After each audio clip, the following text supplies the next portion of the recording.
Hello నమస్తే welcome to my channel. ఈరోజు ఈ వీడియోలో తులసి మొక్క యొక్క విశిష్టత గురించి అలాగే తులసి మొక్కకు నీరు పోసి చుట్టూ ప్రదక్షిణ చేస్తూ పఠించవలసిన మంత్రం ఏమిటి అనే విషయాలను తెలుసుకుందాం। వీడియోలోకి వెళ్లే ముందు మన ఛానల్ ఎవరైనా మొదటిసారిగా చూస్తున్నట్లయితే సబ్స్క్రైబ్ చేసుకొని సపోర్ట్ చేయండి। తులసి మొక్కను భారతీయులు ఎంతో పవిత్రంగా భావిస్తారు। అంతేకాదు భారతీయ పురాణాల్లోనూ తులసి మొక్కకు ఎంతో ప్రాముఖ్యత ఉంది। తులసి మొక్క ఏ ఇంట్లో అయితే పూజింపబడుతుందో ఆ ఇంట్లో అష్టైశ్వర్యాలు సర్వసంపదలు కలుగుతాయని ప్రతీతి। తులసి మొక్క ఏ ఇంట్లో అయితే ఉంటుందో ఆ ఇంట్లో వాస్తుదోషాలు కూడా దరిచేరవు। సర్వతీర్థాలు సర్వదేవతలు తులసి మొక్కలో ఉన్నాయని హిందువులు తులసి మొక్కను దేవతగా భావించి పూజిస్తారు। తులసి మొక్కను పూజించి తులసి మొక్క చుట్టూ ప్రదక్షిణలు చేసి నమస్కరించిన సౌభాగ్యం కలుగుతుంది। తులసి మొక్క స్వయంగా మహాలక్ష్మి స్వరూపం, అందుకే శ్రీ మహావిష్ణువుకు అత్యంత ప్రీతికరం। తులసి ఆకు లేకుండా విష్ణు పూజ అనేదే లేదు।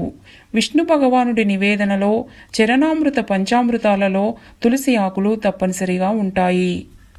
ఏ ఇంట్లో అయితే తులసి మొక్క పూజింపబడుతుందో ఆ ఇంట్లో లక్ష్మీదేవి కొలువై ఉంటుందని విశ్వసిస్తారు। తులసి వనమున్న గృహము పుణ్యతీర్థంతో సమానమని అనేక పురాణాలు శాస్త్రాలు చెప్తున్నాయి। తులసి పూజ స్త్రీలకు అత్యంత శుభప్రదం। తులసి తీర్థము సర్వరోగ నివారణగా భావిస్తారు। అలాగే ప్రతి ఆలయంలోనూ తీర్థంలో తప్పనిసరిగా తులసి ఆకును వేయటం మనం చూస్తూనే ఉంటాము। మనం పూజించే తులసి చెట్టు నుండి తులసి దళాలను కోయకూడదు। అలాగే తులసి చెట్టు నుండి తులసి దళాలను మంగళవారము శుక్రవారము ఆదివారములలో ద్వాదశి అమావాస్య పౌర్ణమి తిథులలో సంక్రాంతి రోజులలో కోయకూడదు। ఇది నిర్ణయ సింధులో విష్ణు ధర్మోత్తర పురాణంలో తెలియజేయబడినది।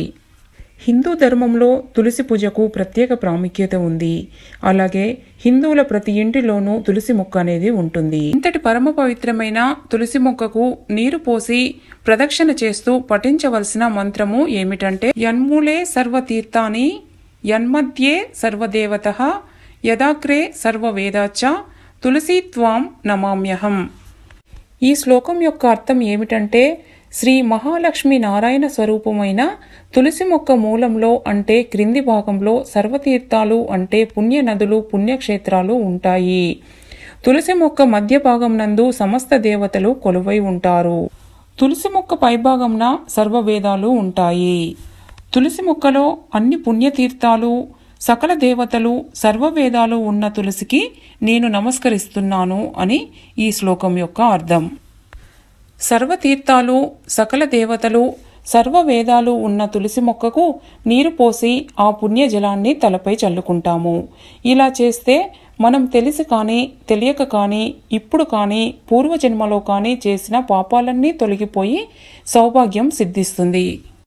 తులసి మొక్కను నాటినా చూసినా తాకినా లేదా పెంచిన వారికి ధర్మార్థ కామ మోక్షాలు లభిస్తాయని పురాణాలు వివరిస్తున్నాయి। పురాణాల ప్రకారము పరమ పవిత్రమైన తులసి మొక్కను దేవతగా భావించి పూజిస్తాము। అలాంటి తులసి మొక్కను పవిత్రంగా చూసుకోవాలి। అపవిత్రంగా ఉన్న స్త్రీ నీడ కూడా తులసి మొక్కపై పడకూడదు। తులసి మొక్కకు నీరు పోసి ఈ మంత్రాన్ని ప్రదక్షిణ చేసేటప్పుడు పఠించడం వల్ల అష్టైశ్వర్యాలు సకల సంపదలు సౌభాగ్యం కలుగుతుంది। తులసి మొక్క విశిష్టత గురించి అలాగే తులసి మొక్కకు నీరు పోసి ప్రదక్షిణ చేసేటప్పుడు పఠించవలసిన మంత్రం గురించి కూడా తెలుసుకున్నాం కదా। ఈ వీడియో కనుక మీకు యూస్ఫుల్గా ఉంటే లైక్ చేయండి, షేర్ చేయండి, నా ఛానల్ని సబ్స్క్రైబ్ చేయడం మర్చిపోకండి। Thank you for watching.